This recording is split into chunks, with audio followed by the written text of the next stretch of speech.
There has been some work on development, but a lot of it is really outside the United Nations, because the World Trade Organization, which has finally come into existence after initially the General Agreement on Trade and Tariffs negotiated, well, the WTO was actually negotiated at Havana in 1948, but the US refused to become a part of it, and so they had to work out another system without the US. And when eventually, after several decades, they came in, that WTO is out of the system. The International Monetary Fund is outside the UN system. The World Bank, the International Bank for Reconstruction and Development, is outside the UN system.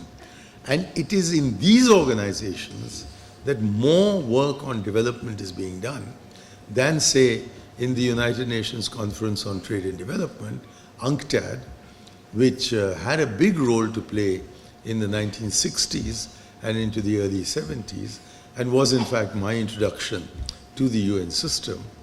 But they've lost their salience quite considerably. And even the WTO seems to be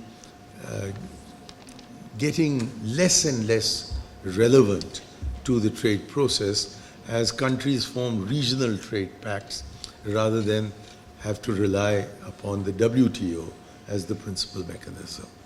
So the UN at 70, that although countries may be unequal in military strength, although countries may be unequal in economic power, although countries may be unequal in political influence, there is one dimension in which all nations are equal, and that's sanctified by the UN Charter, which is the sovereign equality of nations. And sometimes here in our region, in South Asia, we tend to forget this.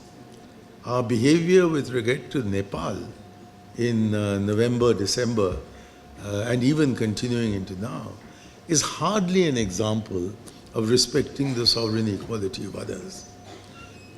Some Sinhalas believe that we haven't respected it with regard to them. There is a sense around us that we say that we are the leading South Asian power. And perhaps that is the psychological reason why we have not been able to convert SAARC into the United Nations of South Asia. We remain the most divided continent in the world and the most divided subcontinent in the world. So in these regards, we do need to go back again and again to the fundamental principles of the United Nations, to its concerns regarding human rights, sustainable development, which are also subjects that you are going to be discussing.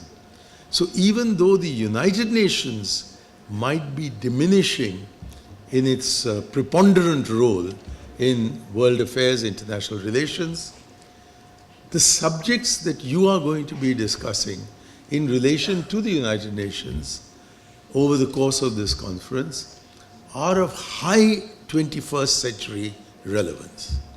So I'm extremely grateful to Amity University for having given me this opportunity to come and speak to you for a few minutes. I am sure you're going to have a most useful interchange of ideas among yourselves. And I think the world will be reassured that Amity University is able to gather together so many hundreds of interested students who sat with total discipline to listen to three somewhat older people discussing an institution whose salience is in some doubt. But I do congratulate you. And I suggest that one of the tasks that you have before you to ensure that Amity continues to be a university of prominence is to teach people around that the pronunciation is not Amity. I found as I tried to find my way here that everyone was referring to the Amity University. So there's just a possibility that Rahul Gandhi might come and take you over. Thank you very much. Thank you, sir. I now request Dr. Aditya Thome, Deputy Director, Amity Law School Center 2, to present mementos to our distinguished guests as a token of appreciation. Please maintain silence. To Mr. Mani Shankar Iyer, former Cabinet Minister, Government of India.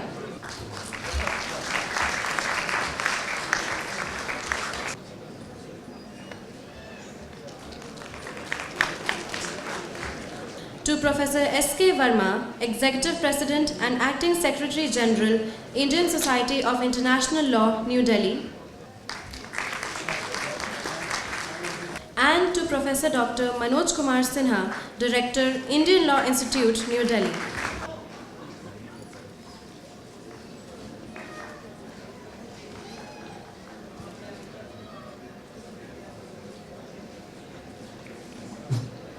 Please maintain silence. Thank you, sir. I invite Mr. Sanjit Ruhal, Assistant Professor, Amity Law School Center 2, to give the vote of thanks. Thank you very much. Good morning to all. This is my proud privilege to propose a vote of thanks, and I heartily thankful to Mr. Mani Shankar Iyer to accepting our invitation and visiting the university, sparing some time to enlighten the audience. I have talked to him 2 days back. So that time he was in Bangalore.